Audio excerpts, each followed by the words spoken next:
Good morning class. Deepchand Chaudhary Mahavidyalaya से मैं आज आपके सामने बीए थर्ड सेमेस्टर में जो हमारा टॉपिक है समाजोपयोगी व्यवहार, आज हम उसके बारे में बात करने वाले हैं। समाजोपयोगी व्यवहार का मतलब क्या होता है? समाज मतलब समाज के, और उपयोगी मतलब उपयोगी, मतलब समाज के हित में होने वाला जो व्यवहार होता है वो समाजोपयोगी व्यवहार कहलाता है, जिसे हम प्रो सोशल बिहेवियर कहते हैं। जैसे आप रोड पे जाते हैं, आपने देखा कुछ एक बूढ़े व्यक्ति जो रोड क्रॉस करने में उनको दिक्कत हो रही है, तो आप क्या करते हैं? आप उनका हाथ पकड़ के उनको रोड क्रॉस कराते हैं। ठीक है, तो ये कौन सा बिहेवियर था?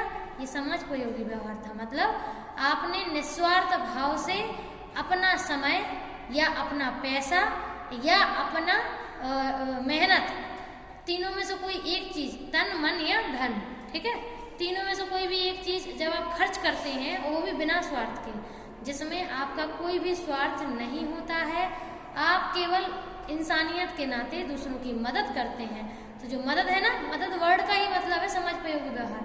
मतलब जब आप दूसरों की हेल्प करते हैं और उसके बदले कुछ नहीं चाहते, उसे प्रो सोशल बिहेवियर कहते हैं। अच्छा बिहेवियर है, इससे पर्सन में पॉजिटिविटी बहुत डेवलप होती है। क्योंकि जब आपने देखा होगा, आपने घर से बाहर निकले, कभी किसी की हेल्प कर दी, आपको कितना अच्छा लगता है। जैसे घर वालों की हेल्प करना तो ऐसा है, जिम्मेदारी भी है अपनी, है ना, वो निस्वार्थ तो होता नहीं है। जैसे हम उसकी हेल्प करते हैं तो वो आगे हमारी भी हेल्प करते हैं। जैसे हम लोग जब बड़े होते हैं तो हम लोगों को पैसों की नीड होती है, तो हम अपने मौसी के, मामा के, दोस्तों से उधार ले लेते हैं, तो वो हमारी हेल्प कर रहे हैं एक तरीके से, बिना ब्याज के पैसा मिल रहा है हमें एक तरीके से, मेहनत उनके, पैसा उनका है, वो हमारी हेल्प कर रहे हैं। लेकिन अब ये डिपेंड करता है कि हमें लौटाना है या नहीं। अगर हम नहीं लौटा रहे हैं, इसका मतलब है कि हमने उसकी हेल्प का मजाक उड़ा दिया है। ठीक है, तो ऐसा नहीं करना चाहिए। तो हेल्पिंग बिहेवियर में हमेशा एक व्यक्ति दूसरे व्यक्ति की मदद करता है। अब देखो, रिश्तेदार है तो उनकी मजबूरी है, दोस्त है तो उनकी मजबूरी है, लेकिन कोई ऐसा व्यक्ति जिसको आप नहीं जानते, जो आपको नहीं जानता, अगर उसकी आप मदद कर रहे हो तो वह मजबूरी थोड़ी है, वहां तो आप अपनी मर्जी से कर रहे हो ना, आपकी कोई मजबूरी नहीं है, आप चाहो तो नहीं करो। समझ रहे हो ना? जैसे रोड पे अगर कोई धोखे से किसी वाहन से टक्कर होकर साइड में गिर जाए, अब तुम्हारी मजबूरी थोड़ी है उसको उठाना, नहीं ना, बिल्कुल भी नहीं। लेकिन आपका अगर स्वभाव ऐसा है कि आप उसकी मदद करने आगे आते हैं, तो आपने प्रो सोशल बिहेवियर किया है, आपने समाजोपयोगी व्यवहार किया है, जिसमें आपको बदले में कुछ नहीं मिला, लेकिन आपको क्या मिला? मिलेगा तो जरूर, पता है क्या? खुशी, बहुत खुशी मिलती है अपने आप में कि हमने सामने वाले की हेल्प की है ना। तो ये है, इसमें कुछ डेफिनेशंस हैं। पहली है आइजनबर्ग की, ठीक है, तो इनने 1982 की डेफिनेशन में एक ही लाइन में डेफिनेशन दी है, लिखिए, समाजोपयोगी व्यवहार वे व्यवहार है, लिखना है कि नहीं लिखना है? इसी डेफिनेशन में लिखो, समाजोपयोगी व्यवहार वे व्यवहार हैं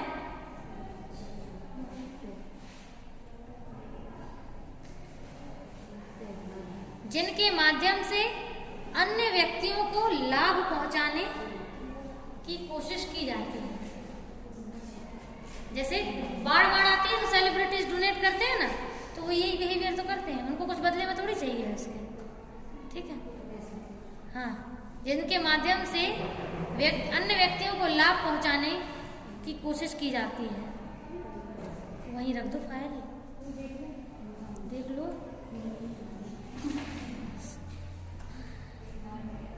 और अपने अपनी लेके जाओ, गंवानी तो दिक्कत हो जाएगी।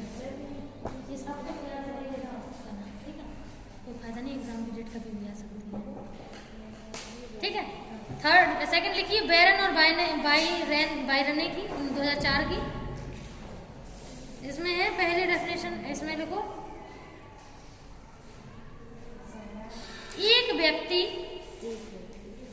कुछ ऐसे व्यवहार करता है जिसके बदले उसे कुछ नहीं मिलता,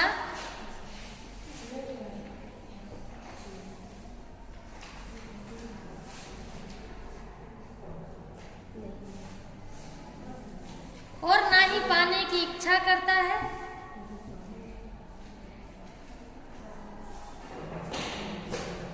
और ना ही पाने की इच्छा करता है,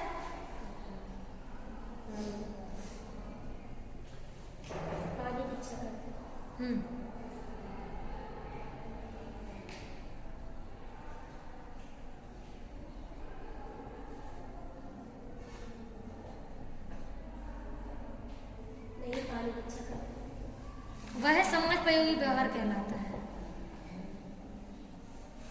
कभी मदद ऐसे थोड़ा ना करते हो कि हमें भी बदले में कुछ मिलेगा, मोबाइल रखो। कभी ऐसे मदद की है दूसरी अनजान व्यक्ति की कि एक दिन ये भी तुम्हारी मदद करेगा, वो तो तुम्हें जानता भी नहीं, पता नहीं कहीं टकराएगा भी कि नहीं टकराएगा, ठीक है, सीधे। और लास्ट डेफिनेशन है मायर्स की 1988 की।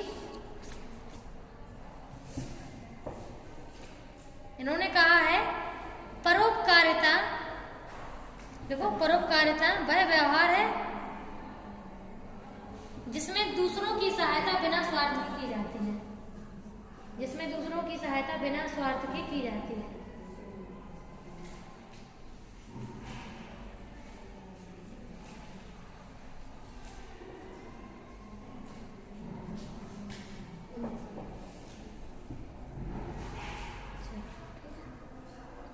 दूसरों की सहायता बिना स्वार्थ की जाती है। तो इसमें अब हमारा अब है निर्धारक। निर्धारक का मतलब डिटर्मिनेटर, यानी कि जब हम हेल्प करते हैं तो कौन कौन सी चीजें हैं जो हमें उत्तेजित करती हैं हेल्प करने के लिए। तो ये कुछ निर्धारक हैं जिनकी वजह से व्यक्ति हेल्प करता है। तो पहला पॉइंट है परिस्थिति जन्य कारक, दूसरा पॉइंट है सामाजिक सांस्कृतिक कारक और तीसरा पॉइंट है व्यक्तिगत कारक। 3 पॉइंट में अलग अलग पॉइंट है, सब पॉइंट है, ठीक है। तो पहला पॉइंट जो है परिस्थिति जन्य कारक। तो परिस्थिति जन्य कारक का मतलब क्या होता है? परिस्थिति के अनुसार जब कोई चीज उत्पन्न होती है तो मदद करनी पड़ती है। जैसे मान लो तुम्हारा मन नहीं मदद करने का, लेकिन सिचुएशन ऐसी उठ गई कि अब तो मदद करना ही है। तो अब उसमें पहला पॉइंट है सहायता की पुकार, यानी कि आपको बुला रहा है सामने वाला कि हमारी हेल्प कर दो। सिचुएशन थी, आप कर दोगे हेल्प। सेकेंड पॉइंट समय की कमी। कभी कभी समय बहुत कम होता है हमारे पास, हमें कहीं अर्जेंट में जाना होता है और हमसे कोई हेल्प मांगे या फिर हम अपनी तरफ से हेल्प करना चाहें तो ऐसा लगता है बस हमारा समय खराब ना हो और जल्दी से मदद हो जाए, ठीक है। नेक्स्ट है हानि की संभावना। तो कभी कभी लोग ये भी सोच लेते हैं कि अगर हम इनकी मदद करने बैठे और हमारा बहुत बड़ा लॉस हो जाएगा तो कभी कभी कुछ लोग करते भी हैं और कुछ लोग नहीं भी करते हैं, ठीक है। अब है सामाजिक सांस्कृतिक कारक, मतलब अपन घर में रहते हैं, समाज में रहते हैं तो कौन कौन से कारक होते हैं। पहला पॉइंट है पारस्परिकता। घर में रहते हो सभी से अटैचमेंट है, रिलेटिव से अटैचमेंट है ना, पारस्परिकता है आपकी। तो जब एक दूसरे से रिलेशनशिप है, बॉन्डिंग है तो हेल्प नहीं करोगे, तो पारस्परिकता की वजह से करते हो। उसमें कोई एक तरीके से ये मजबूरी समझ लो, है ना, लेकिन पर्सन खुशी से करता है।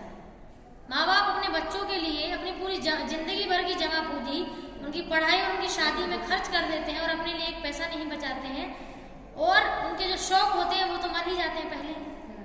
वो 4 जोड़ी कपड़ों में पूरा साल निकाल देते हैं और बच्चों को 40 जोड़ी कपड़े दिलाते हैं, समझ रहे हो ना।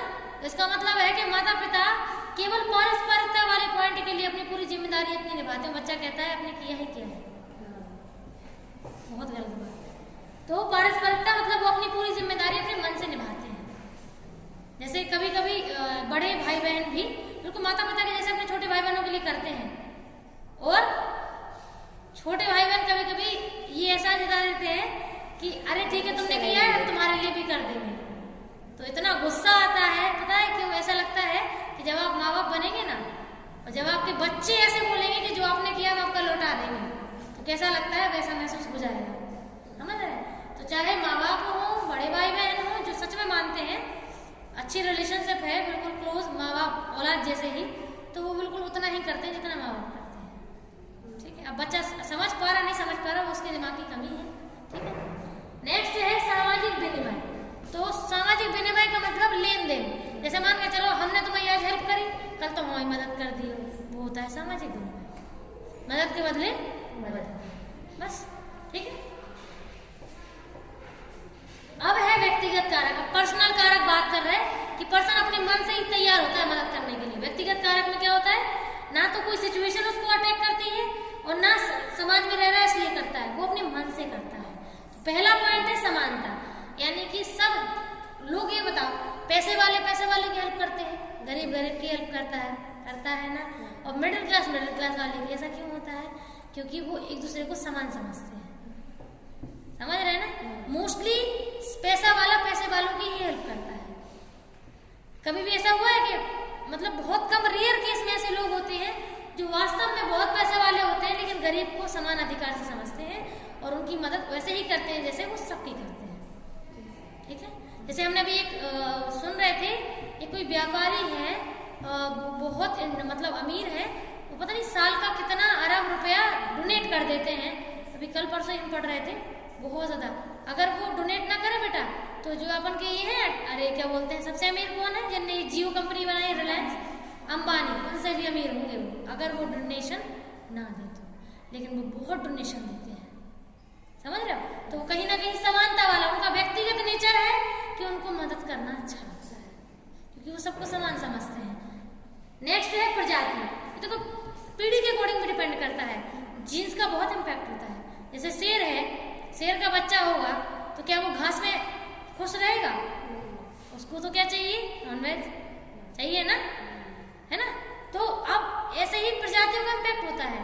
जो घास खाता है उसकी पीढ़ी घास खाती है, और जो सब्जियां खाता है फिर ऐसे मतलब नॉर्मल चीजें, तो वो उसमें खुश रहते हैं, और जो जिनको खून की आदत है वो खून खाते हैं। ठीक है, तो ये जीन्स का इम्पैक्ट है बेटा।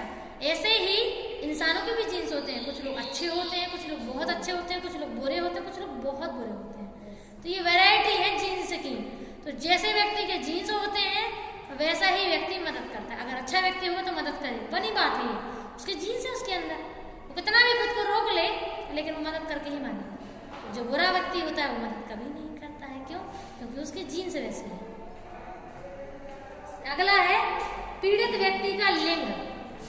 पीड़ित व्यक्ति का लिंग, तो कभी कभी ऐसा भी होता है, जैसे मान के चलो औरतें हैं, औरत को कष्ट है और दूसरी औरत को भी कष्ट हो गया, उसने कहा अरे यार देखो सच में यार औरतों को कितना कष्ट लिखा है, तो वो जेंडर का वो सेम समझने की वजह से भी हेल्प कर देते हैं। अरे ठीक है यार, देखो एक औरत की मदद नहीं करेगी तो कौन करेगा? ठीक है, लेकिन मुश्किल से ही ऐसी औरतें मिलती हैं, मोस्ट ऑफ दी लेडीज बहुत ज़्यादा जलती हैं, पता नहीं क्यों ऐसा नेचर होता है उनका।